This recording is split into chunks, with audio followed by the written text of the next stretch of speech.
Hello, my name is Begoña Dominguez. I'm an associate professor at the School of Economics at UQ.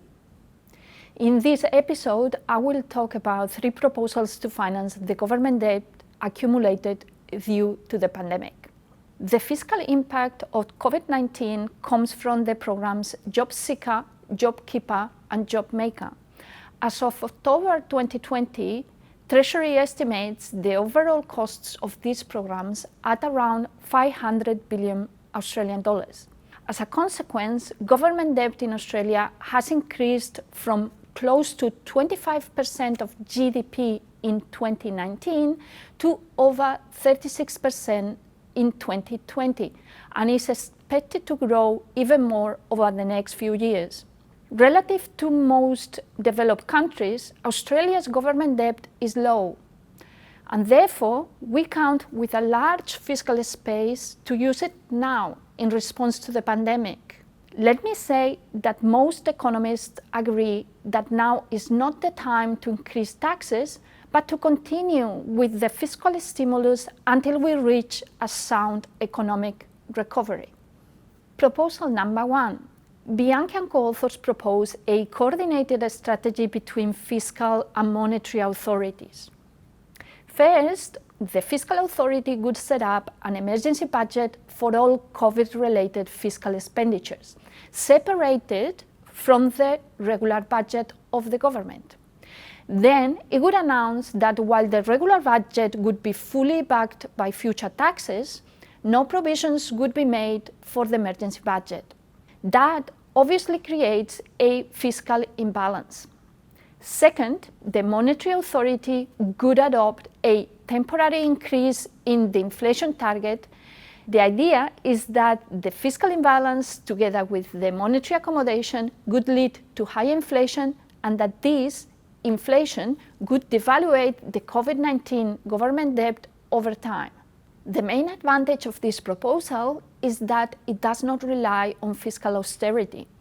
The main danger is the risk for the central bank of losing its independence. Proposal number 2. In a recent paper, I propose a social contract to deal with the fiscal response and finance of the COVID-19 government debt. My proposal builds on 3 key principles: insurance, evaluation, and redistribution. The idea is that, first, during the pandemic, more universal support is given to all to go through it. Then, after the pandemic, an evaluation is carried to assess who has lost, who has gained, if any, and by how much. That evaluation should guide the level of redistribution that is required, using lower taxes to compensate to some groups in society that were not supported enough, and higher taxes to those that might have been overly subsidized. One advantage of this approach is that it would empower governments to take decisions in environments like today with very high uncertainty. Proposal number 3. The last proposal is about improving the tax system in Australia, and as such, it is one that could be actually implemented in parallel to proposals 1 and 2.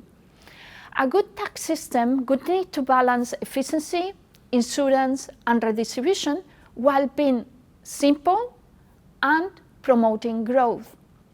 In Australia, personal income taxes account for around 39% of tax revenue, while GST accounts for 12%. Some economists have argued that consumption taxes should be increased. In principle, that could allow for lowering income taxes. However, one disadvantage is that consumption taxes are more regressive, meaning that they tend to fall relatively more on those with lower income.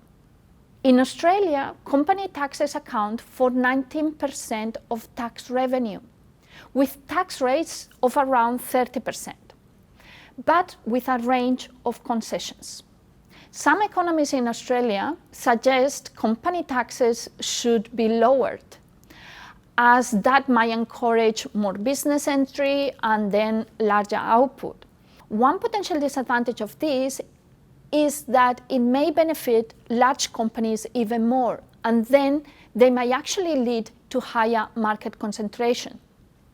There are also choices in terms of Australia's imputation system, fully expensing of investment, equating tax rates for different forms of savings, and eliminating bad taxes, such as those on transactions, as well as eliminating loopholes and minimizing complexity. To conclude, due to the pandemic, government debt in Australia has increased.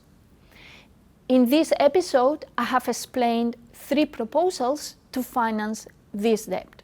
Finally, I would like to reiterate that now is not the time to increase taxes, but it may be the time to start a conversation about how to reform the tax system in Australia.